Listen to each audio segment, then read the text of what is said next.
Hello everyone. President Cyril Ramaphosa weighed in on the contentious Tottenham Hotspur deal, saying on the face of it that he doesn't believe spending close to $1 billion this way is justified. Earlier this week, the Daily Maverick reported that SA Tourism was considering of British football club Tottenham Hotspur. It also been suggested that the president will be announcing the deal of the sauna next Thursday. The news has been met with lots of controversy and critics. Vincent Magwenya, the spokesperson of the president, has said the presidency has not been briefed on this reported sponsorship, nor is there any plan to announce it during the sauna address.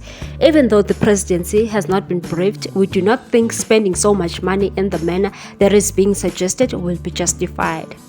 What's your take on this particular deal, people, with SA Tourism? Do you think they are making a good decision by spending so much money? Hence, we have a load shedding crisis here in South Africa.